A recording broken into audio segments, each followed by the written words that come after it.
ووهبنا لداود سليمان نعم العبد إنه أواب। আমি দাউদ নবীকে সুলাইমান নামে একটা সন্তান দান করলাম। এই সুলাইমানকে ক্ষমতা যত বেশি দিলাম, সুলাইমান তত বেশি আমি আল্লাহর দিকে ঝুঁকে পড়লো, তত বেশি আমি আল্লাহমুখী হয়ে যাব। আদর্শ মুসলিম দায়িত্বশীলের প্রথম কাজ, আল্লাহ তাকে দায়িত্ব দিলে তিনি আগের চেয়ে আল্লাহমুখী আরো বেশি হবে। বিষয়টা যেন এমন না হয় দায়িত্ব পাওয়ার আগে আমি আপনাদের সামনে তাসবিহ নিলাম, টুপি নিলাম, দায়িত্ব পাওয়ার পরেই বললাম টুপি যেমন পড়তে জানি খুলতেও জানি, এমনটা যেন না হয়। সূরাতুন নামল 19 নম্বর পারা 16-17 নম্বর পৃষ্ঠা, আয়াত নাম্বার 15 থেকে 19 নম্বর আয়াতে আল্লাহ বলেন, ওয়ালাকাদ আতাইনা দাউদা ওয়া সুলাইমানা ইলমা। আমি দাউদ এবং সুলাইমান নবীকে ইলম দান করলাম। وقال الحمد لله الذي فضلنا على كثير من عباده المؤمنين। দাউদ নবী সুলাইমান নবী বললেন সমস্ত প্রশংসা আল্লাহর, যেই আল্লাহ তার অনেক বান্দাদের উপর আমাদেরকে শ্রেষ্ঠত্ব দান করেছেন। দেখেন দাউদ নবী সুলাইমান নবী শ্রেষ্ঠত্ব পাওয়ার পর প্রশংসা করলেন কার? বুঝাইতে চাইলাম মুসলিম দায়িত্বশীল তিনি আগের চেয়ে বেশি আল্লাহমুখী আরো বেশি। وورث سليمان داود وقال يا أيها الناس علمنا منطق الطير। সুলাইমান নবী দাউদ নবীর উত্তরাধিকার হলেন। দাউদ নবী ফিলিস্তিন 40 বছর শাসন করলেন। দাউদ নবীর পর সুলাইমান নবীও ফিলিস্তিন 40 বছর শাসন করলেন। বাবা এবং ছেলে মিলে ফিলিস্তিন 80 বছর শাসন করলেন। বনি ইসরাইল ফিলিস্তিন শাসন করছে 438 বছর, এর মধ্যে 80 বছর হলো ঈমানি শাসন। এই 80 বছর দাউদ নবীর 40, সুলাইমান নবীর 40, এই হলো 40 দুগুণে 80 বছর ঈমানি শাসন। তাদের শাসনের ক্ষমতা আল্লাহ যত দিছে তারা তত বেশি আল্লাহমুখী হয়েছে। সুলাইমান নবী দাউদ নবীর উত্তরাধিকার হওয়ার পর দেখেন কি বলেন, وقال يا أيها الناس علمنا منطق الطير। হে মানুষ, আমাকে পাখির ভাষা বুঝার যোগ্যতা দেওয়া হয়েছে। পাখির ভাষা আমি সুলাইমানকে শিক্ষা দেওয়া হয়েছে। কিসের ভাষা? এখন পাখির ভাষা শেখার পর সুলাইমান নবী কি বলেন? ইন্না হাযা লাহুয়াল ফাদলুল মুবিন। সুলাইমান নবী বলেন এই যে পাখির ভাষা বুঝার যোগ্যতা আমাকে দেওয়া হয়েছে, এটা আল্লাহর পক্ষ থেকে স্পষ্ট অনুগ্রহ। এটা আমার কোনো যোগ্যতা না, আমার রব এই যোগ্যতা আমাকে দান করেছে। প্রধান অতিথি আল্লামা শেখ সাজিদুর রহমান দামাত বারাকাতুহুম, প্রিন্সিপাল জামিয়া দারুল আরকাম আল ইসলামিয়া ব্রাহ্মণবাড়িয়া। বিশেষ অতিথি আল্লামা জুনায়েদ আল হাবিব দামাত বারাকাতুহুল আলিয়া। হযরত এতক্ষণ আলোচনা পেশ করেছেন, আল্লাহ হযরতকে এবং শেখ আল্লামা সাজিদুর রহমান হাফিজাহুল্লাহ সহ আজকের মাহফিলের বুজুর্গ যত উলামায়ে কেরাম আছে সকলকে আল্লাহ হায়াতে তয়্যিবা দান করেন। আমন্ত্রিত হযরত উলামায়ে কেরাম, পিতার রুহের মাগফিরাত কামনায় দোয়া চেয়েছে মোহাম্মদ খুরশেদ আলম, কাশপুর সোনারগাঁও। নিবেদক মুফতি বেলাল হোসাইন আনোয়ারি, সাধারণ সম্পাদক ওলামা তোলাবা ঐক্য পরিষদ মজলিশপুর। উপস্থিত হযরত উলামায়ে কেরাম,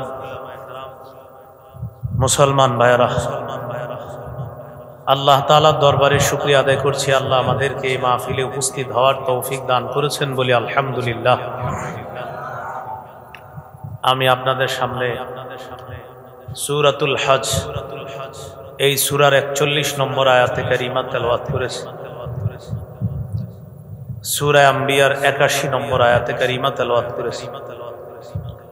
সূরা হজের 41 নম্বর আয়াতের বিষয়বস্তু হলো একজন আদর্শ শাসকের 4টি কাজ। কয় কাজ? আদর্শ শাসকের 4 কাজ।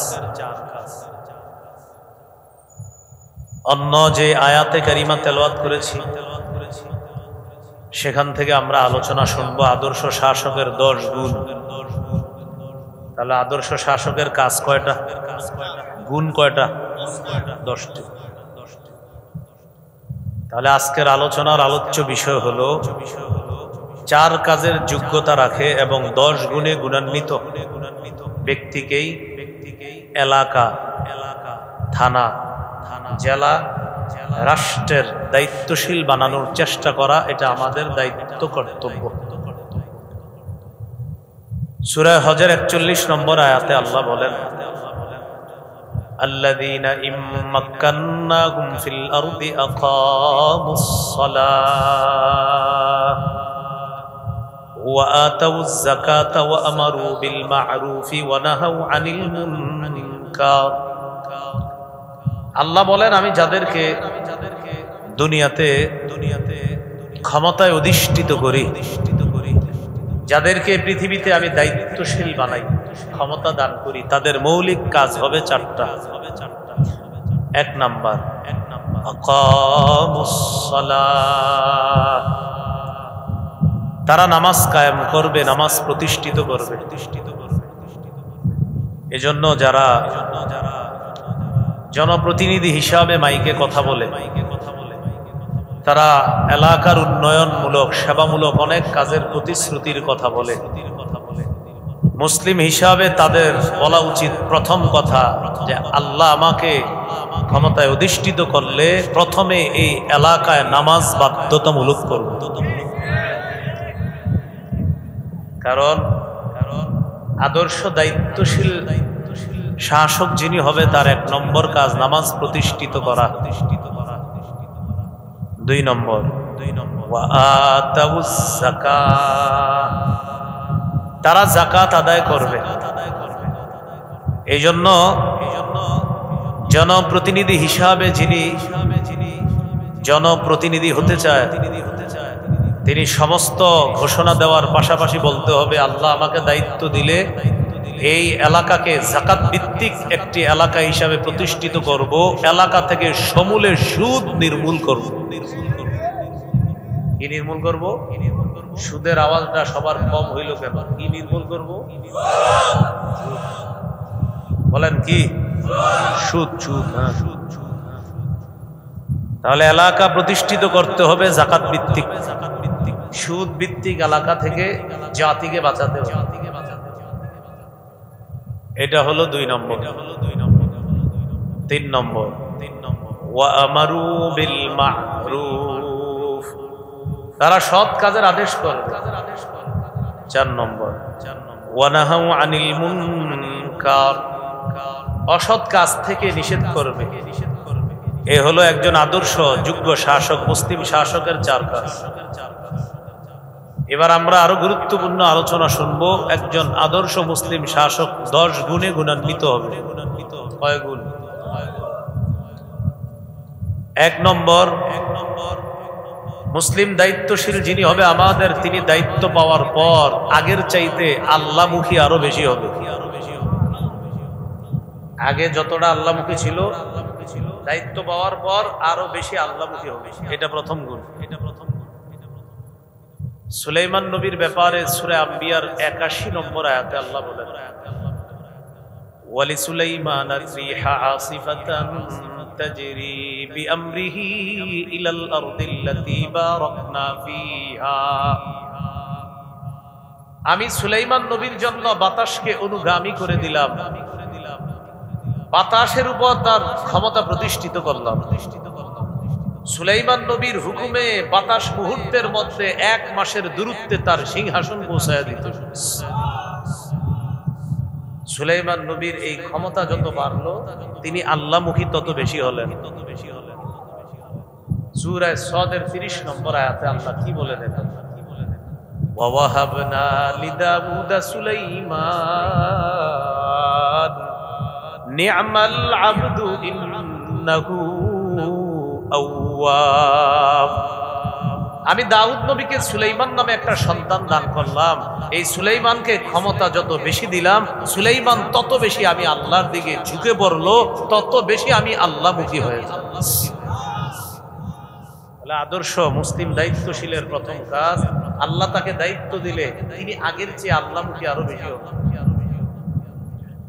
বিষয়টা যেন এমন না হয় দায়িত্ব পাওয়ার আগে আমি আপনাদের সামনে তাসবিহ নিলাম, টুপি নিলাম, দায়িত্ব পাওয়ার পরেই বললাম টুপি যেমন পড়তে জানি খুলতেও জানি, এমনটা যেন না হয়।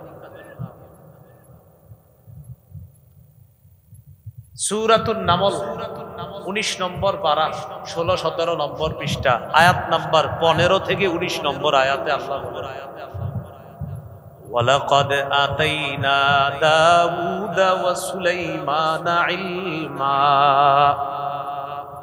আমি দাউদ এবং সুলাইমান নবীকে ইলম দান করলাম।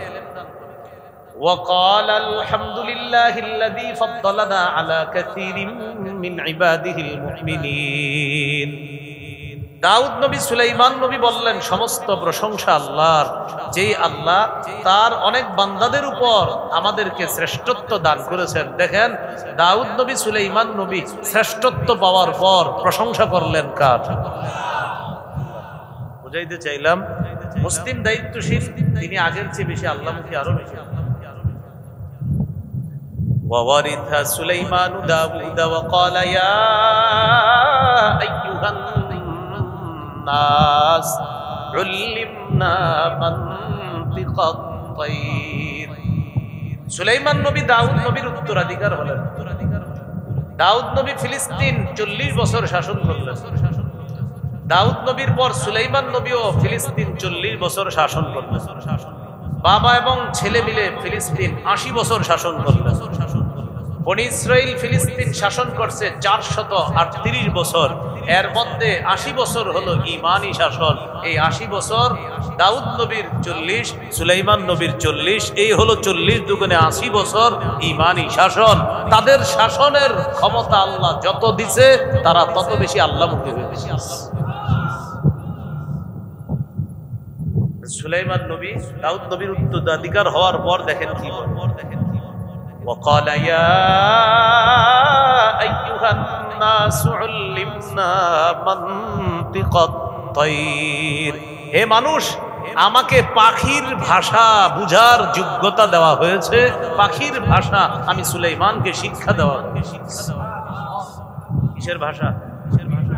এখন পাখির ভাষা শেখার পর সুলাইমান নবী কি বলেন? ইন্না হাযা লাহুয়াল ফাদলুল মুবিন। সুলাইমান নবী বলেন এই যে পাখির ভাষা বুঝার যোগ্যতা আমাকে দেওয়া হয়েছে, এটা আল্লাহর পক্ষ থেকে স্পষ্ট অনুগ্রহ। এটা আমার কোনো যোগ্যতা না, আমার রব এই যোগ্যতা আমাকে দান করেছে। বুঝে থাকলে বলেন দাউদ নবীকে রাজত্ব দিয়েছেন কে? সুলাইমান নবীকে কে দিয়েছেন? পাখির ভাষা বুঝার যোগ্যতা কে দিয়েছেন? তিনি ভাষার যোগ্যতা এটা পাওয়ার পর প্রশংসা করলেন কার? ক্ষমতা যত বেশি প্রশংসা তত বেশি। আমাদের চিত্র আমরা যত বেশি ক্ষমতা পাই তত অহংকারী হয়ে উঠি। এটা যেন না। সুলাইমান আলাইহিস সালাতু ওয়াস সালাম একদিন বহর নিয়ে রওনা করলেন। 19 পারা 17 নম্বর পৃষ্ঠার শুরু থেকে আল্লাহ বলেন, ওয়া হুশিরা লিসুলাইমানা জুনুদুহু মিনাল জিন্নি ওয়াল ইনস ওয়াত-তায়রি ফাহুম ইউযাউন। সুলাইমান নবীর জন্য জিন, মানুষ, পাখিকে সমবেত করা হলো, তাদেরকে সুবিন্যস্ত করা হতো। জিন, ইনসান আর পাখিকে আলাদা আলাদা শাসন করতে সুলাইমান নবীর কোনো কষ্ট হতো না। তাদেরকে সুনিপুণ ভাবে সুবিন্যস্ত ভাবে নিয়ন্ত্রণ করার যোগ্যতাও আল্লাহ দিয়েছেন। জিনের উপর রাজত্ব, পাখির উপর রাজত্ব, মানুষের উপর রাজত্ব। একদিন জিন, ইনসান, পাখি নিয়ে সুলাইমান নবী রওনা করছে। সিংহাসন বাতাসের উপরে চলতেছে। এক এলাকায় গিয়ে নামছে। এলাকাটা পিঁপড়ার এলাকা। বলেন কিসের এলাকা? হাত্তা ইযা আতাউ আলা ওয়াদিন নাম।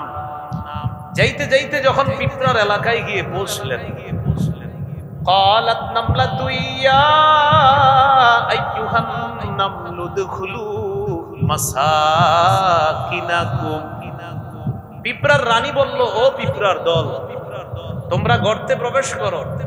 ও পিঁপড়ার দল, তোমরা গর্তে প্রবেশ করো। কে বললো? বলেন রাজা না রানী? ইমাম আবু হানিফা রাহিমাহুল্লাহকে জিজ্ঞাসা করা হইল, বলেন তো ওই পিঁপড়ার যে প্রধান ছিল, যে প্রধান পিঁপড়া বাহিনীকে বলছিল গর্তে ঢুকার জন্য, সেই পিঁপড়াটা কি পুরুষ ছিল না মহিলা ছিল? ইমাম আবু হানিফা রাহিমাহুল্লাহ জবাব দিলেন মহিলা ছিল। কেমনে বুঝলেন? আল্লাহ তো কোরআনে স্ত্রীলিঙ্গ বলেছে, আল্লাহ ক্রিয়াটা আনছে স্ত্রীলিঙ্গ, কর্তাকেও আনছে স্ত্রীলিঙ্গ, সেখান থেকেই বোঝা যায় এটা রাজা না, এটা রানী ছিল।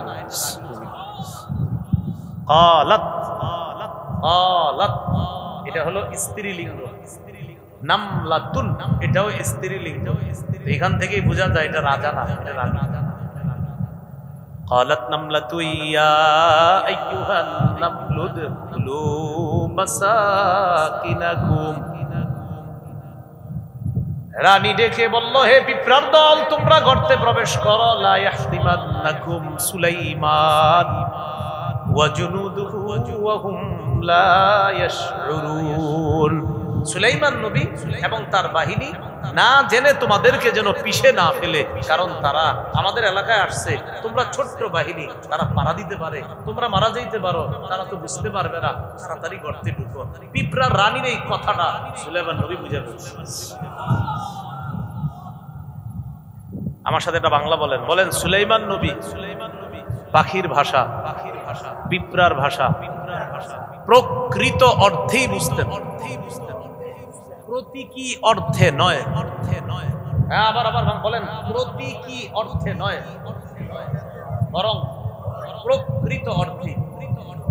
দুইটা বাংলা, একটা হলো প্রতীকী আর একটা প্রকৃত। সুলাইমান নবী বাস্তবেই পাখির ভাষা বুঝতেন, এমন না যে উনি ইঙ্গিতে বিঙ্গিতে বুঝে নিতেন না।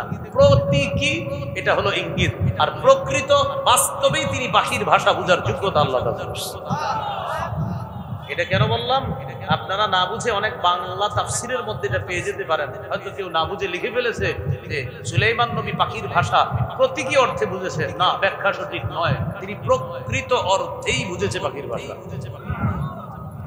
এটা বাংলা অনেক জায়গায় লেখা দেখছি, এই জন্য আমি বললাম, শুধু শুধরে দিলাম, কারণ আপনারা পড়াশোনা করেন, হয়তো এটা পেয়ে যেতে পারেন। না, প্রকৃত অর্থেই তিনি পাখির ভাষা বুঝেছেন। পিঁপড়ার ভাষা উনি বুঝে ফেললেন। বুঝার পর ফাতাবাসসামা দাহিকাম মিন কাওলিহা, পিঁপড়ার রানীর কথা বুঝতে পেরে সুলাইমান নবী একটা মুস্কি হাসি দিলেন। সুবহানাল্লাহ। কেন হাসলেন? যে আল্লাহ আমারে পাখির ভাষা বুঝার যোগ্যতা দিয়েছে, এজন্য হাসি দিয়ে বললেন। قال رب أوزعني أن أشكر نعمتك التي أنعمت علي। সুলাইমান নবী দোয়া করলেন, আল্লাহ আমাকে তৌফিক দিয়ে দেন, যে নিয়ামত আমাকে দান করলেন, পাখির ভাষা বুঝার যোগ্যতা দিলেন। পিঁপড়ার রানীর ভাষা আমি বুঝে ফেললাম। আল্লাহ, এই নিয়ামত আমার কোনো যোগ্যতা না, এটা আপনার নিয়ামত। মাবুদ, আপনি যে নিয়ামত দান করলেন, আমি যেন এই নিয়ামতের শুকরিয়া আদায় করতে পারি, এই তৌফিক আমি সুলাইমানকে আপনি দিয়ে দেন। আমার তৌফিক দেন, আমি যেন আপনার শুকরিয়া আদায় করতে পারি। আল্লাহ, আপনি আমাকে এত ক্ষমতা দিচ্ছেন, বাবু তৌফিক দেন, আমি যেন বেশি শুকরিয়া আদায় করতে পারি। দেখেন, ক্ষমতা বাড়তেছে, শুকরিয়ার মাত্রা বাড়তেছে, আবার আল্লাহর বলতেছে, আল্লাহ তৌফিক আরো বাড়ায়া দেন, শুকরিয়া যেন বেশি করতে পারি। তাহলে কি শিখলাম? মুসলিম শাসক ক্ষমতা বাড়বে, শুকরিয়া বাড়বে। মুসলিম শাসকের পাওয়ার বাড়বে, রবের প্রশংসা বাড়বে। মুসলিম শাসক পাওয়ার বাড়বে, রবের প্রশংসা বাড়বে। আর মানব রচিত শাসন ব্যবস্থায় মানুষের পাওয়ার বাড়ে, তার অহংকার বাড়ে। আজকের আলোচনা যেটা, ওলামা হযরত সহজে বুঝবে, ওলামা ছাড়া অন্যরা যারা, আপনারা দয়া করে বুঝতে হবে আজকের আলোচনা। হাতে পায়ে ধরে বলি, সাধারণ যারা আছেন আজকের আলোচনাটা মাথায় ঢুকায় নিতে হবে। তাহলে 1 নম্বর গুণ, মুসলিম শাসকের ক্ষমতা যত বেশি হবে, তিনি তত বেশি আল্লাহমুখী হবে, আল্লাহর প্রশংসা করবে। এই হলো 1 নম্বর গুণ। আল্লাহ আমাদেরকে মনে রেখে ভবিষ্যতে লিডার নির্বাচনে বিষয়গুলো গুরুত্ব দেওয়ার তৌফিক দান করুন। মুসলিম শাসকের 2 নম্বর গুণ, পৃথিবীতে তিনি ইনসাফ প্রতিষ্ঠিত করবে। কি প্রতিষ্ঠিত করবে? আরো জোরে বলেন।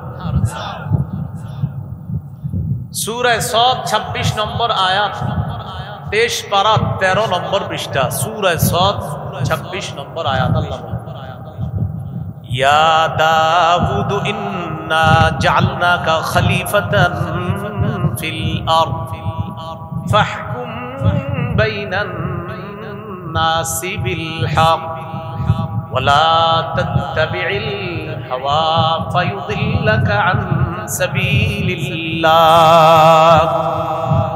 হে দাউদ, আমি আপনাকে পৃথিবীতে খলিফা বানালাম, আমি আপনাকে দায়িত্বশীল বানালাম, খলিফা বানালাম। আপনি মানুষের মাঝে ইনসাফ প্রতিষ্ঠিত করেন, ইনসাফ অনুযায়ী বিচার করেন। ওয়ালা তাত্তাবি'ল হাওয়া, মনের কথা শুনেন না। বিচার করার সময় আমি আল্লাহ যেটা বলছি সেটা শুনবেন, মন যেটা বলে সেটা শুনবেন। যদি মনের কথা শুনেন ফায়ুদিল্লাকা আন সাবিলিল্লাহ, তাহলে আপনার মনের কুপ্রবৃত্তি আপনাকে আল্লাহর রাস্তা থেকে দূরে সরাইয়া দিবে। তাহলে বিচার করার সময় মনের কথা শোনা যাবে না, কার কথা শুনতে হবে? এটা 2 নম্বর যুগ। এবার একটা হাদিস শুনেন ইনসাফ প্রতিষ্ঠিত করার। এখন যে হাদিসটি আপনাদের সামনে বলবো, এই হাদিসটি স্মরণ করে রাখার মতো, লিখে রাখার মতো, মুসলিমদেরকে গর্ব করে বলার মতো, স্মরণ করে রাখার মতো, লিখে রাখার মতো, অমুসলিমদেরকে গর্ব। সহিহ বুখারীর বর্ণনা 6788 নম্বর হাদিস। এই হাদিস শুনেন মন দিয়ে। আরবের এক বিখ্যাত গোত্র, নাম হলো মাখজুমি গোত্র। এই গোত্রের এক সম্ভ্রান্ত নারী চুরি করছে, তার নাম ফাতেমা। বলেন, সম্ভ্রান্ত নারী চুরি করছে, তার নাম কি? আমাদের নবীজির মেয়ের নাম কি? ফাতেমা। আর আরবের সম্ভ্রান্ত বংশীয় যে মেয়েটা চুরি করছে তার নামও কি? ফাতেমা। এই ফাতেমা নামে মেয়েটা চুরি করার পর সবাইকে বিষয়টা ভাবিয়ে তুললো, ফাতেমা চুরি করছে, তো মাসালা হলো এখন তার হাত কাটা হবে। কয় কে? কয় নবীজির পালক পুত্র যায়েদ বিন হারেসার ছেলে উসামা, সম্পর্কে নবীর নাতি, নবী হয় তার দাদা। উসামাকে নবী খুব ভালোবাসে, হিব্বু রাসূলিল্লাহ। উসামা হলো নবীর আস্তাবাজন। আমরা পারবো না, এই ছোট্ট উসামাকে পাঠায়া দিলে নবীজির কাছে কিছু বলতে পারে। এটা কিন্তু আমরাও করি। আমরা ভয়ে আব্বার কাছে কিছু বলি না, তখন কি করি? নাতি নাতিরে পাঠাই, যা তোর নানারে গিয়ে এটা বল। আমরা ভয়ে বলি না, যা তোর দাদারে বল। উসামা ইবনে যায়েদ রাদিয়াল্লাহু তাআলা আনহুকে নবীজি খুব ভালোবাসতেন। সহিহ বুখারীর 6003 নম্বর হাদিসে আসছে, উসামা ইবনে যায়েদকে নবী এক রানে বসাইতেন, হযরত হাসানকে নবী আরেক রানে বসায়া বলতেন সুম্মা ইয়াজুম্মুহুমা, দুজনকে এইভাবে মিলায়া কোলের মধ্যে নিয়ে বলতেন আল্লাহুম্মা আরহামহুমা ফাইন্নী আরহামুহুমা। আল্লাহ, উসামা আর হাসানের প্রতি আপনি দয়া করেন, আমি এই দুইজনকে খুব ভালোবাসি। এই হলো সেই উসামা। উসামা ইবনে যায়েদকে নবীজির কাছে পাঠানো। হাদিসের ভাষ্যটা শুনেন। ওয়া মাইয়াজতারিউ আলাইহি ইল্লা উসামা ইবনে যায়েদ হিব্বু রাসূলিল্লাহি সাল্লাল্লাহু আলাইহি ওয়াসাল্লাম। এই ব্যাপারে উসামা ছাড়া কেউ সাহস করতে পারে না, উসামাই পারে সাহস করে। উসামা ইবনে যায়েদ রাদিয়াল্লাহু তাআলা আনহু রাসূলুল্লাহ সাল্লাল্লাহু আলাইহি সাল্লামের কাছে গেলেন। যাওয়ার পর বললেন, আমি আপনার কাছে একটা বিষয় নিয়ে আসছি। বলো, কি বলবা? খুব মায়া করে, মহব্বত করে। আরবের মক্কার মাখজুমি গোত্রের সম্ভ্রান্ত বংশীয়, আরবের মাখজুমি গোত্রের সম্ভ্রান্ত বংশীয় নারী চুরি করছে, তার নাম ফাতেমা। আপনি তো জানেন বিষয়টা। তার তো হাত কাটা হবে, একটু কি শিথিল করা যায় না ব্যাপারটা? নবীজি বললেন, উসামা আতাশফাউ ফি হাদ্দিম মিন হুদুদিল্লাহ, তুমি কি আল্লাহর বিধান শিথিল করার ব্যাপারে আমার কাছে সুপারিশ করতেছো? আল্লাহর বিধান শিথিল করার ব্যাপারে আমাকে সুপারিশ করতেছো? নবীজি বুঝতে পারছে যে মুরব্বীরা সাহস না কইরা ছোট্ট মানুষটারে পাঠাইছে। নবীজি তাড়াতাড়ি বাইরে গেছে। বাইরে গিয়ে বললেন, সাহাবীরা তোমরা শোনো, আল্লাহর কসম, যার কাছে আমার প্রাণ, যিনি চাইলে আমি বেঁচে থাকবো, যিনি চাইলে আমি দুনিয়া থেকে চলে যাব, সেই রবের কসম। লাউ আন্না ফাতিমাতা বিনত মুহাম্মাদিন সাল্লাল্লাহু আলাইহি ওয়াসাল্লাম সারাকাত লাকাতা মুহাম্মাদুন ইয়াদাহা। আজকে যদি ওই মেয়ে ফাতেমা, এই সম্ভ্রান্ত বংশীয় ফাতেমা চুরি না করে, আমি মুহাম্মদের কন্যা ফাতেমা চুরি করত,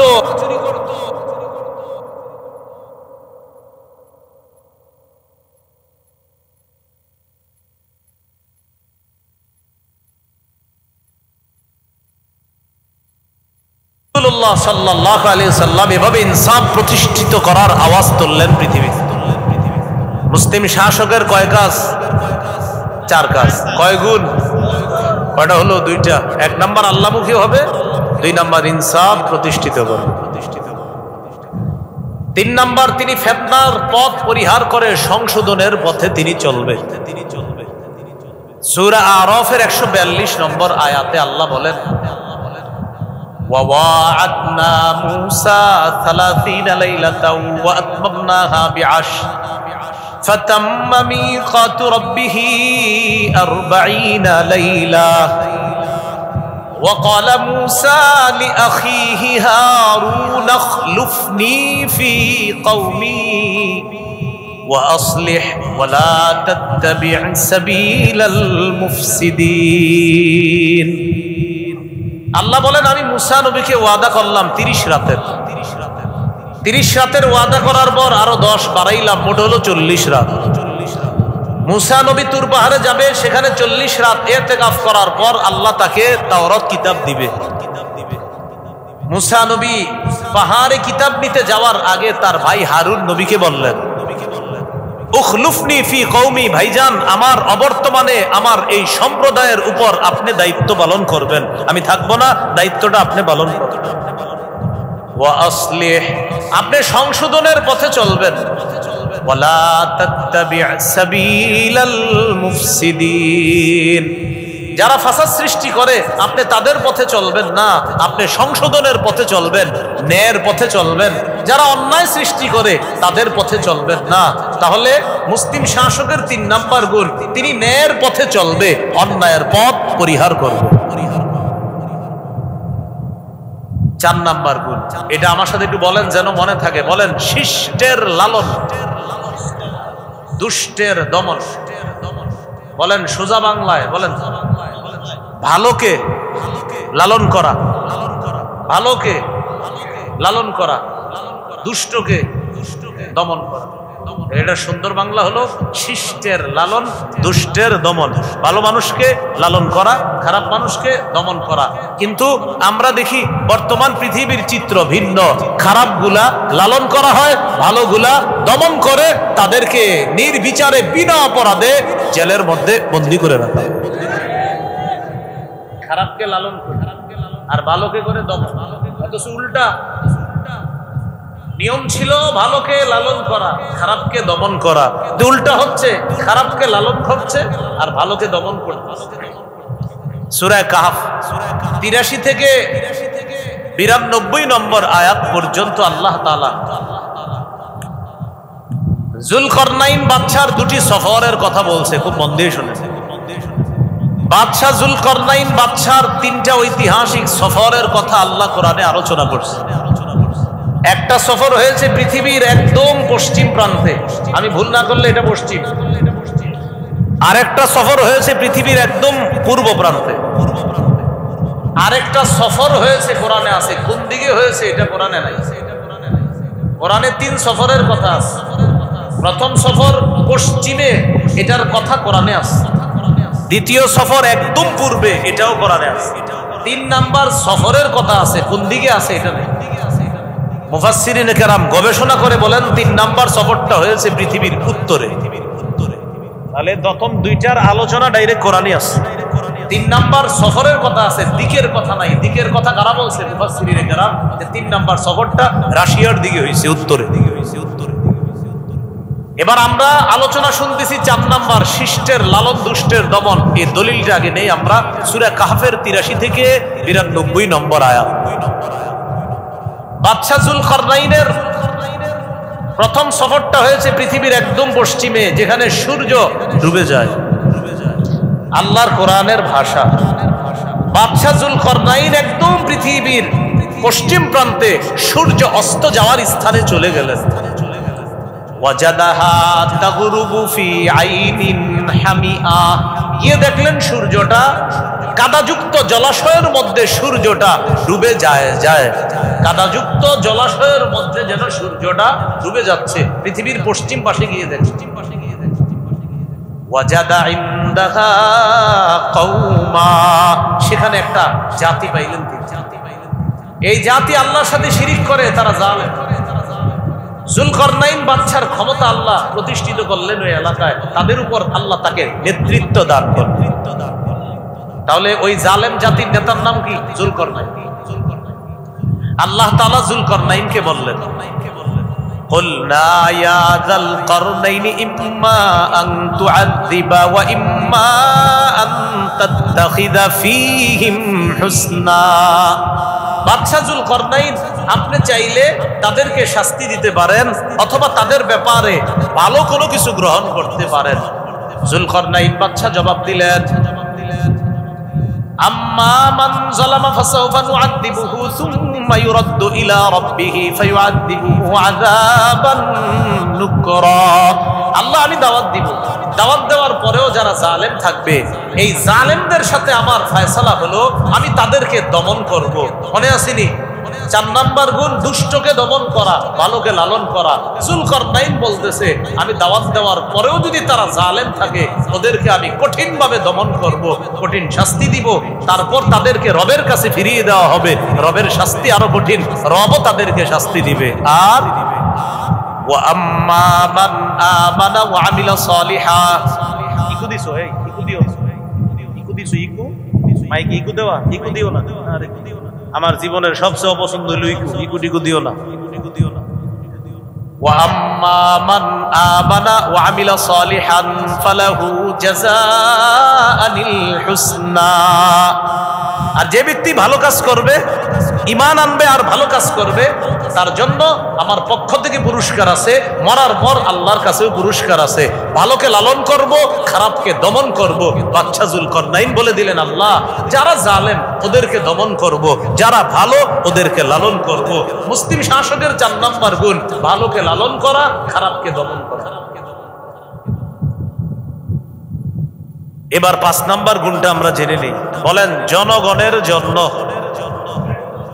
অকাতরে বিলিয়ে দেওয়া। জনগণের জন্য বিলিয়ে দিতে হবে, প্রচুর দিতে হবে জনগণকে। আপনি ক্ষমতা পাওয়ার আগেও যেমন নরমাল ছিলেন, ক্ষমতা পাওয়ার পরেও নরমাল থাকতে হবে, যেন আপনার ভাবসাব এমন না হয় যে ক্ষমতা পাওয়ার আগে আপনি যেই অবস্থায় ছিলেন, ক্ষমতা পাওয়ার সাথে সাথে আপনার অবস্থা আকাশে চলে গেছে। বিষয়টা এমন যেন না হয়, কারণ আপনি আগে ক্ষমতা ছিল না, এখন আল্লাহ ক্ষমতা দিছে, আল্লাহকে দায়িত্ব দিছে, দায়িত্ব এখন সবার কাছে পৌঁছায় দিতে হবে, বাস এতটুকুই। শুধু মাঝখানে আপনার দায়িত্ব দিছে, শোনো তোমার একটা দায়িত্ব দিছি, খেটে খাওয়া মানুষের অধিকারগুলো তাদের কাছে পৌঁছায় দাও, বাস এতটুকুই। তা আপনার তো পরিবর্তন হওয়ার দরকার নেই, আপনি আগে যা ছিলেন এখনো তাই থাকতে হবে, সর্বোচ্চ বেতনটা নিতে পারেন, বাস আর কিছু না। তাহলে 5 নাম্বার, জনগণের জন্য দিতে হবে, কারণ ওনারে আল্লাহ দায়িত্বই দিছে দেওয়ার জন্য, সব দিয়ে দিতে হবে জনগণ। ওনারে দায়িত্বই দিছে, নাম কি? জনপ্রতি। বলেন, জনপ্রতি, উনি সব দিয়ে দিতে হবে জনগণ, ওনার নামই তো জনপ্রতিনিধি। আপনি এই নিয়েতেই বসতে হবে দায়িত্বে, যে আল্লাহ আমাকে দায়িত্ব দিয়েছে, আমি সব জনগণকে দিতে হবে। যদি দায়িত্ব না নিতে পারেন, আপনি আইসেন না দায়িত্ব, কিন্তু আপনি জনপ্রতিনিধি মাথায় রাখা। প্রিয় যুবক ভাইয়েরা, আজকে কথাগুলো বুঝেন, এটা 5 নাম্বার মুসলিম শাসকের গুণ হতে হবে, তিনি আল্লাহর পক্ষ থেকে দায়িত্ব পেয়ে আল্লাহর দেয়া আমানতগুলা, খেটে খাওয়া মানুষ, অভাবী মানুষ, আর যেই যে সামাজিক কাজ, এগুলা তিনি দায়িত্ব পালন করতে হবে। মাঝখানে সেদিন ভায়া হয়ে কাজ করবে, তার নাম জনপ্রতিনিধি। এই কথাটা নিব থেকে সূরা কাহফ থেকে নিব। সেটা হলো 3 নাম্বার সফরটা। 2 সফর হলো, একটা পূর্ব পশ্চিম পাশে, ওই 2 জায়গায় একই মাসালা। যুলকারনাইন বাদ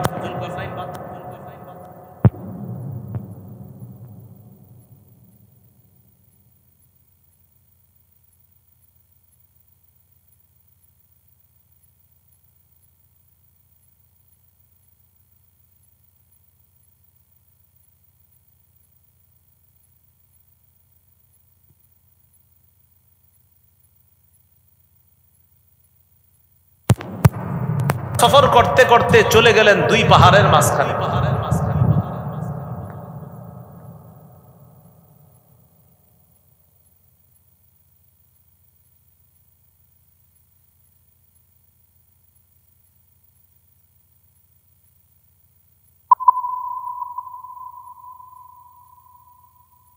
আল্লাহ দিছে, আল্লাহ কোরআনে বলছে, আতাইনাহু মিন কুল্লি শাইইন সাবাবা, আমি তাকে সব উপকরণ দিলাম, যখন যা প্রয়োজন হতো আল্লাহ নগদ ব্যবস্থা করে দিতেন।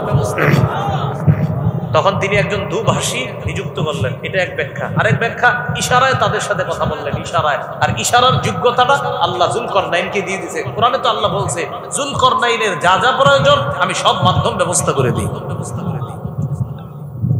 এখন তিনি তাদের সাথে কথা বলে বুঝতে পারলেন, তারা বললেন আপনি তো আমাদের উপর কর্তৃত্ব পেয়েছেন, আপনার কাছে আমাদের একটা আবদার। কি আবদার?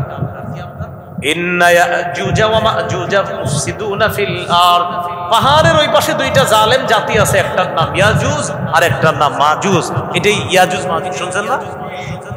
মুফসিদুনা ফিল আরদ, তারা জমিনে ফাসাদ সৃষ্টি করে, লুটতরাজ করে, রাতের বেলা পাহাড়ের এই পাশে এসে আমাদের ঘর বাড়িতে ঢুকে ডাকাতি করে আমাদের সম্পদ লুণ্ঠন করে নিয়ে চলে যায়। ও বাদশা, এই দুই পাহাড়ের মাঝখানে ফাঁকা জায়গাটা বন্ধ করা যায় কিনা একটু দেখেন। ফাহাল নাজআলু লাকা আলা আন ফাহাল নাজআলু লাকা খারজা আলা আন তাজআলা বাইনানা ওয়া বাইনাহুম সাদ্দা। বাদশা, আপনি যে দেয়ালটা নির্মাণ করে দিবেন, প্রয়োজনে আপনারা টাকা পয়সা দিব, আমরা অফার করতে। কারণ এটাই তো নিয়ম, আমরা তো এটাই বুঝি।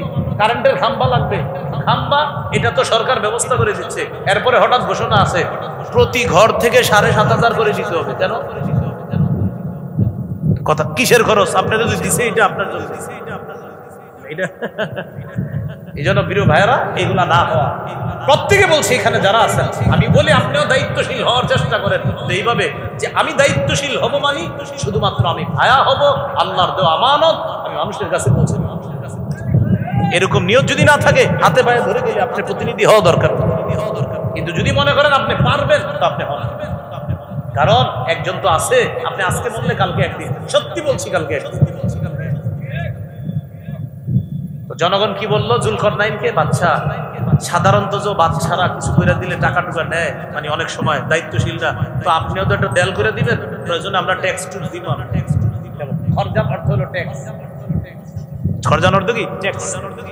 যুলকরনাইন জবাব দিলেন, ছি ছি, এগুলা লাগবে না। মা মাক্কান্নি ফিহি খায়র, আল্লাহ আমাকে যেই ক্ষমতা দান করছেন এটা অনেক কল্যাণ, এটা অনেক উত্তম। আল্লাহ আমাদের দায়িত্ব দিছে জনগণের জন্য কিছু করা, তোমাদের এটা প্রয়োজন। আমি নিজস্ব অর্থায়ন থেকে আল্লাহর দেওয়া আমানত তোমাদের জন্য আমি যেমনে ভাবে পারি আমি খরচ করব, যা যা দরকার সমস্ত অর্থ আমি ব্যবস্থা করব। নেতা কি বলে দিলেন? এই দেয়ালের সব অর্থ কে করবে? আমি ব্যবস্থা করব। মাঝে মাঝে এটা বলবে না যে দেয়ালটা উদ্বোধন করবো আমরা কালকে, জনপ্রতিনিধি 2000 করে দিতে হবে। তো বলে দিলেন আমি খরচ দেব, তোমরা খালি একটু সহযোগিতা করবা। পারবা? কি লোহার পাতগুলো একটু এখানে আইনা দিতে পারবা? সমস্যা নাই। যুলকরনাইন বাদশা লোহার পাত ব্যবস্থা করলেন। করার পর তারা ছিল শক্তিশালী জাতি। কোরআনে আছে ফাআইনুনি বিকুওয়াতিন আজআল বাইনাকুম আজআল বাইনাকুম ওয়া বাইনাহুম রাদবা। তোমরা আমাকে খালি আইনা দিবা লোহার পাতগুলা, এগুলো আমি কি করব? দুই পাহাড়ের মাঝখানে বসায় দেব। এটা কোনো ব্যাপার না, শক্তিশালী জাতি ছিল। লোহার পাত, লোহার পাত আনার পর যুলকরনাইন বাদশা দুই পাহাড়ের মাঝখানে একদম মিডল পর্যন্ত লোহার পাতের একটা দেয়াল তৈরি করলো। কোরআনের ভাষা হাত্তা ইদা সাওয়া বাইনা সাদাফাইন, দুই পাহাড়ের চূড়া পর্যন্ত দেয়াল করে ফেলল। এরপরে বললেন ক্বালান ফুকু, আগুনে বাতাস দাও, আগুনে বাতাস দিয়ে এবার তামা গলাইতে হবে, সীসা গলাইতে হবে। এই গলানো মেডিসিনটাকে লোহার মাঝখানে দিতে হবে। এই ওইটাকে গবেষণা করেই বর্তমান কামারের আবিষ্কার। আরে কামার কামার আছে না, এই ওখান থেকে গবেষণা। বাতাস বাতাস দাও, আগুনে বাতাস দাও, সেখান থেকে গলাও, গলিয়ে সেখান থেকে আমরা এই মেডিসিনটাকে ওই লোহার পাতের মধ্যে দিয়ে দিব। বাদশা যুলকরনাইন সেই গলিত মেডিসিনটা লোহার পাতের মধ্যে দিয়ে দেওয়ার পর মজবুত একটা প্রাচীর দুই পাহাড়ের মাঝখানে আল্লাহ তাআলা যুলকরনাইনের মাধ্যমে তৈরি করে দিলেন। একটি পয়সাও নিলেন না, পুরা নিজস্ব অর্থায়নে করে দিলেন। আর বললেন আল্লাহ যা দিয়েছে আমাকে তোমাদের জন্য খরচ করার জন্য দিয়েছে, তোমরা কিচ্ছু লাগবে না। সাথে সাথে বলে দিলেন শোনো, এটা তো মানুষ হিসাবে করে দিলাম, আল্লাহ যেদিন চাইবে এটা ধ্বংস হয়ে যাবে। তো বাস্তবিক অর্থেই আল্লাহ যেদিন চাইবে ওই দেয়াল ধ্বংস হবে, ইয়াজুজ মাজুজ বের হয়ে আসবে, পুরা পৃথিবীর মধ্যে অন্যায় অবিচার শুরু করবে, পানি চুইসে খেয়ে ফেলবে, এমন একটা অবস্থা হবে। ঈসা নবী আল্লাহর কাছে পাহাড়ের উপর উঠে দোয়া করবে, আল্লাহ এদের জ্বালাই তো আর টিকতেছি না, আল্লাহ আপনি একটা ব্যবস্থা করেন। এক জাতীয় পোকা এসে তাদের এখানে আক্রমণ করবে, সে আক্রমণে তারা সবাই মারা যাবে, লাশে ভরা পুরা পৃথিবী শুধু ইয়াজুজ মাজুজের লাশ হবে। ঈসা নবী দোয়া করবে, আল্লাহ দুর্গন্ধে টিকতেছি না, আল্লাহ একটা রহমতের বৃষ্টি দিবে, ওই বৃষ্টিতে পুরা পৃথিবী আবার সাফ পরিষ্কার করবে। এত লাশ কই যাবে আল্লাহ ভালো জানে। এই হলো ইয়াজুজ মাজুজ। যাই হোক, আমাদের আলোচ্য বিষয় ইয়াজুজ মাজুজ না, আমাদের আলোচ্য বিষয় জনগণের জন্য অকাতরে বিলিয়ে দেওয়া। এটা মুসলিম শাসকের 5 নম্বর। মুসলিম শাসকের 6 নম্বর গুণ, উনি জনগণের জন্য কিছু করতে পারলে এটা বলবে না আমি এটা করেছি, আমি ওটা করেছি, আমি ওটা করেছি, এটা না বলে বলবে আল্লাহ আমাকে এটা করিয়েছেন, ওটা করিয়েছেন, সব কৃতিত্ব আল্লাহ। এটা বলবে। সূরা কাহফের 98 নম্বর আয়াতে এটাই বললেন আল্লাহ। যুলকারনাইন বাদশা কিছু করতে পেরে বললেন রাহমাতুম মির রব্বি, এটা আমার রবের দয়া, আমার রব দয়া করেছেন বলে আমি তোমাদের জন্য কিছু করতে পারলাম। এটা 6 নম্বর। 7 নম্বর, মুসলিম শাসক হালাল অর্থনীতি সম্পর্কে পারদর্শী হতে হবে। কি অর্থনীতি? আবার বলেন হালাল। হ্যাঁ, হালাল অর্থনীতি মানে হালালটা হালাল জানবে, হারামটা হারাম জানবে। উনি বুঝবে যে এটা সুদ আর এটা হলো সুদের বিপরীত, এটা উনি বুঝবে। মুসলিম শাসক এটা বুঝতে হবে। সুদকে কখনো মুসলিম শাসক ইন্টারেস্ট নাম দিয়ে বৈধতা দেওয়ার চেষ্টা করবে না। সুদ কিয়ামত পর্যন্ত সুদ, 4 আনা সুদ, 4 কোটি সুদ, কম সুদ বেশি সুদ, সুদ সুদ। এটা এভাবে ওভাবে সেভাবে যেভাবে হোক সুদ। এভাবে ওভাবে কেন বললাম জানেন? এখন এভাবে ওভাবে বলা হয়, মানে সুদ বলে না, কয় কি ইন্টারেস্ট, ইন্টারেস্ট বলে না, কয় একটু মুনাফা। মুনাফা তো সুন্দর শব্দ ভাই, মুনাফা মানে একটু বলেন তো কি মুনাফা? মানে মুনাফা কিন্তু সুন্দর শব্দ, এই শব্দটারে এই সুদের বিপরীতে ব্যবহার করতে চায়। এখান আপনার একটু বেনিফিট আছে, বেনিফিট মুনাফা, এরকম বেনিফিটটা কিভাবে বলেন? তখন যখন বলতে সরল লজ্জায় বলেন, বললেই তো আপনি বলবেন এটা তো সুদ নিয়ে, এটার নাম দিয়েছেন বেনিফিট, ইন্টারেস্ট আর মুনাফা ইত্যাদি। হ্যাঁ, বাজারও নিয়ে আসছে আপনাদের সামনে কথার কথা, আইসা নাম তো আপনি দেখে বললে মাশাআল্লাহ এত সুন্দর গাড়ি, আর বললো না এই তো গত মাসে নিলাম। কিভাবে? গত মাসে ব্যবসায় ভালো একটা প্রফিট এসেছে। প্রফিট শুনে আপনি ভাবতেছেন না জানি, তখন বলতেছে এরপর তোমার 50 লাখ, এটা হলো মূল প্রফিট, আর উইথ ইন্টারেস্ট 50 লাখ।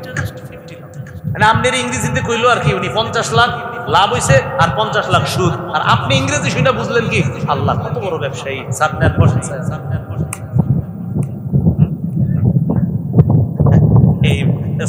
মানে ওই ইন্টারেস্ট উইথ ইন্টারেস্ট 50 লাখ বলার পরে আপনি ভাবছেন কি যে না জানি কি জানি কত বড় ব্যবসা। মুসলিম শাসকের 7 নম্বর গুণ, তিনি অর্থনীতি সম্পর্কে যথেষ্ট জ্ঞান থাকতে হবে। হালাল হালাল, হারাম হারাম, হালাল হারাম কি মিশ্রণকারী হবে না মুসলিম শাসক। 13 পারার 1 নম্বর পৃষ্ঠা সূরা ইউসুফের 55 নম্বর আয়াত। ইউসুফ নবী ওই যুগের বাদশাকে বলতেছে ইজআলনি আলা খাজাইনিল আরদ, আমাকে খাদ্য মন্ত্রণালয়ের দায়িত্ব দেন, আমি অর্থনীতি সম্পর্কে আলহামদুলিল্লাহ ভালো বুঝি। ইন্নী হাফিজুন আলিমুন, আমি রক্ষণাবেক্ষণে যথেষ্ট পারদর্শী, আলিমুন, আর এই অর্থনীতি সম্পর্কে আমার যথেষ্ট জ্ঞান আছে, আল্লাহ জ্ঞান দান করেছে। অন্যদেরকে যদি দায়িত্ব দেন চুরি করবে, আমি ইউসুফকে দায়িত্ব দেন ইনশাআল্লাহ সুষম বন্টন হবে, আমানতের সাথে খাদ্য মন্ত্রণালয়ের দায়িত্ব আমি পালন করব। ইউসুফ, এখান থেকে বোঝা যায় মুসলিম শাসকের 7 নম্বর গুণ, তিনি খাদ্য মন্ত্রণালয় অর্থনীতি বিষয়ে যথেষ্ট পারদর্শী হতে হবে, যেন এখানে কোনো ঝামেলা না হয়। 8 নম্বর গুণ, এটা আমার সাথে সবাই বলতে হবে, বলেন মুসলিম শাসক ঘুষখোর হবে না। এটা 3 বার জোরে জোরে বল, আবার বল, কি খুর হবে না? ঘুষখোর হবে না, এইরকম হবে না মুসলিম শাসক। সূরা নামলের 35-36 নম্বর আয়াত। রানী বিলকিসকে সুলাইমান নবী বলে দিলেন যদি আত্মসমর্পণ না করো তাহলে খবর আছে। রানী বিলকিস কিছু হাদিয়া পাঠাইলেন সুলাইমান নবীর কাছে। কি পাঠাইলেন? হাদিয়া। মুফাসসিরিন ইকরাম লেখছে আসলে এটা হাদিয়া উদ্দেশ্য ছিল না, উদ্দেশ্য ছিল সুলাইমান নবীর কাছে পাঠাবো, যদি গ্রহণ করে তখন একটা অফার করবো, বাদশা আপনার এলাকাটা আপনি শাসন করেন, আমার এলাকা আমারে শাসন করতে দেন, আপনার আমি ডিস্টার্ব করবো না, আপনি আমাকে ডিস্টার্ব করেন না। এ হলো ওনার হাদিয়ার উদ্দেশ্য। রানী বিলকিস তার ভাষাটা আল্লাহ কোরআনে বলছেন, ফানাযিরাতুম বিমা ইয়ারজিউল মুরসালুন। ও আগে থেকে বলতেছে, ইন্নী মুরসিলাতুন ইলাইহিম বিহাদিয়া ফানাযিরাতুম বিমা ইয়ারজিউল মুরসালুন। তোমরা একটু অপেক্ষা করো, সৈন্যদেরকে বলতেছে সুলাইমান নবীর কাছে আমি হাদিয়া পাঠাবো, দেখি যাদেরকে দিয়ে হাদিয়া পাঠাবো সেই দূতেরা কি জবাব নিয়ে আসে, দেখি সঠিক কোনো জবাব নিয়ে আসে কিনা। যদি দেখি হাদিয়া গ্রহণ করে ফেলছে তাহলে একটা অফার করে ফেলবো, সেটা হলো কি, আপনার এলাকায় আপনি থাকেন, আমার এলাকায় আমি থাকবো, কেউ কাউরে জ্বালাবো না। মানে হাদিয়ার নামে এটা একটা রিশওয়াত, ঘুষ। সুলাইমান নবীর কাছে নিয়ে যাওয়ার পর বললেন, আতুমিদ্দুনানি বিমাল, সম্পদ দিয়ে আমাকে সাহায্য করতে চাও? ফামা আতানি আল্লাহু খায়রুম মিম্মা আতাকুম, আল্লাহ আমাকে যা দিয়েছে তোমাদের চেয়ে অনেক উত্তম দিয়েছে। শেষে দেখেন না কি বলে, বাল আনতুম বিহাদিয়াতিকুম তাফরাহুন, তোমাদের হাদিয়া নিয়ে তোমরাই খুশি থাকো, যাও নিয়ে যাও। রানী বুঝতে পারছে না এখানে কাজ হবে না, তাড়াতাড়ি সুলাইমান নবীর কাছে বহর নিয়ে রওনা করছে। ওনার মজলিসে এসে বলতেছে, ইন্নী আসলামতু মা সুলাইমান লিল্লাহি রাব্বিল আলামিন, সুলাইমান নবীর সাথে বিশ্বজগতের রবের কাছে আমি রানী আত্মসমর্পণ করলাম। মুসলিম শাসকের 8 নাম্বার গুণ, তিনি কি খোর হবে না? আরো জোরে সুন্দর মতো বলেন। 9 নম্বর গুণ, তিনি আমানতদার। বলেন কি হবে? সূরা নিসা 58 নম্বর আয়াতে আল্লাহ বলেন, ইন্নাল্লাহা ইয়া'মুরুকুম আন তু'আদ্দুল আমানাতি ইলা আহলিহা, আল্লাহ তোমাদেরকে আদেশ করেছেন তোমরা যেন আমানত যথাযথভাবে আদায় করো। এজন্য আমার সাথে একটু বলেন, সঠিক ব্যক্তিকে প্রতিনিধি বানানো আমাদের জন্য আমানত। সঠিক ব্যক্তি প্রতিনিধি হওয়ার পর আমাদের অধিকার আমাদেরকে দিয়ে দেওয়া তার জন্য আমানত। আবার প্রতিনিধি সঠিক মানুষটাকে বানানো আমাদের জন্য আমানত। তিনি ক্ষমতায় অধিষ্ঠিত হয়ে আমাদের অধিকার পৌঁছাবে তার জন্য। তাহলে তিনি দায়িত্ব পাওয়ার পর শুধু ভায়া হয়ে আল্লাহ প্রদত্ত দায়িত্বটা আমাদের কাছে পৌঁছায় দিবে, আমানতটা পৌঁছায় দিবে, এটা তার আমানত। আর আমরা সঠিক মানুষটাকে আমাদের দায়িত্বশীল বানাবো, এটা আমাদের জন্য আমানত। মনে রাখবেন। সর্বশেষ কথা, 10 নম্বর গুণ, সেটা হলো কোরআন সুন্নাহ প্রতিষ্ঠিত করতে হবে। বলেন কি? এটা শুধু মুখে বললে হবে না, বাস্তবে আমলে করতে হবে। কারণ সবাই কথা বলতে পারে কোরআন সুন্নাহর বাহিরে আমরা কিছু করবো না, সবাই বলে না। কিন্তু এটা এখন থেকে বাস্তবেও বলতে হবে। সূরা মাঈদার 48 থেকে 50 নম্বর আয়াতে আল্লাহ বলেছেন, ওয়ানিহকুম বাইনাহুম বিমা আনজালাল্লাহ, আল্লাহর বিধান অনুযায়ী বিচার করো। শেষের দিকে আছে আফা হুকমাল জাহিলিয়াতি ইয়াবগুন, তারা কি জাহিলীদের আইন কামনা করে? অমান আহসানু মিনাল্লাহি হুকমা, আরে আল্লাহর চাইতে উত্তম আইন আর কার আইন হতে পারে? আল্লাহর চেয়ে শ্রেষ্ঠ সুন্দর উত্তম বিচার আর কার বিচার হতে পারে? বলেন শ্রেষ্ঠ উত্তম বিচার কার? আল্লাহ। মনে থাকবেন ইনশাআল্লাহ। এ হলো 10 গুণ। কয় কাজ? কয় গুণ? শেষ করে দিচ্ছি 2 মিনিটের মধ্যে। একটু শেষ কথাটা ফিনিশিংটা শুনুন। 4 কাজ হলো নামাজ প্রতিষ্ঠিত করা, যাকাত দেওয়া, সৎ কাজের আদেশ করা, অসৎ কাজে নিষেধ করা। 10 গুণ হলো 1 নাম্বার আল্লাহমুখী হওয়া, 2 নাম্বার মনে আসেনি ইনসাফ প্রতিষ্ঠিত করা, 3 নাম্বার অন্যায়ের পথ পরিহার করে ন্যায়ের পথে চলা, 4 নাম্বার ভালোকে লালন খারাপকে দমন, 5 নাম্বার জনগণের জন্য অকাতরে বিলিয়ে দেওয়া, 6 নাম্বার কিছু করতে পারলে সমস্ত কৃতিত্ব আল্লাহকে দেওয়া, 7 নাম্বার অর্থনীতি রক্ষণাবেক্ষণ সম্পর্কে যথেষ্ট পারদর্শিতা অর্জন করা, 8 নাম্বার ঘুষখোর না হওয়া, 9 নাম্বার আমানতদার হওয়া, 10 নাম্বার কোরআন সুন্নাহ প্রতিষ্ঠিত করা। এই হলো আজকের মূল আলোচনা। সর্বশেষ কথা আমার সাথে প্রথমে বলেন সাক্ষ্য, সুপারিশ, প্রতিনিধি, আমানত। আবার সাক্ষ্য, সুপারিশ, প্রতিনিধি, আমানত। বলেন আমি কারো সমর্থন করা মানে তার পক্ষে সাক্ষী দেওয়া, তার পক্ষে সুপারিশ করা, তাকে জনগণের প্রতিনিধিত্বের অথরিটি প্রদান করা, তার পক্ষে আমার আমানত দেওয়া। আবার বলেন, যাকে আমি সমর্থন করলাম তার পক্ষে সাক্ষী দিলাম, তার পক্ষে সুপারিশ করলাম, তাকে খেটে খাওয়া মানুষের দায়িত্ব দিলাম, তার পক্ষে আমি আমানত রাখলাম। এই চার কথা মাথায় রেখে বলেন সামনের দিকে হাত পা চালাতে হবে, ভুল যেন না। বলেন প্যান্ডেলের বাহিরে গিয়েও এটা মনে রাখবেন ইনশাআল্লাহ। ঠিক আছে তো ইনশাআল্লাহ, সব মনে রাখবেন। ভুল করবেন বিপদে পড়বেন। আমি পোষাই দিলাম, আমা আলাইনা ইল্লাল বালাগ। বারবার বলছি খুব সাবধান। আপনি মুসলিম, আপনি মুসলিম, আপনি মুসলিম, আপনি মুসলিম, আপনি মুসলমানের বাচ্চা মুসলমান। আপনি ইসলাম পালন লালন ধারণ করতে হবে, পালনও করতে হবে। এদেশের 90 ভাগের বেশি মুসলমান, এই কথা সত্য। তার চাইতে বেশি সত্য, বেশিরভাগ মুসলমান ইসলাম পালন করে।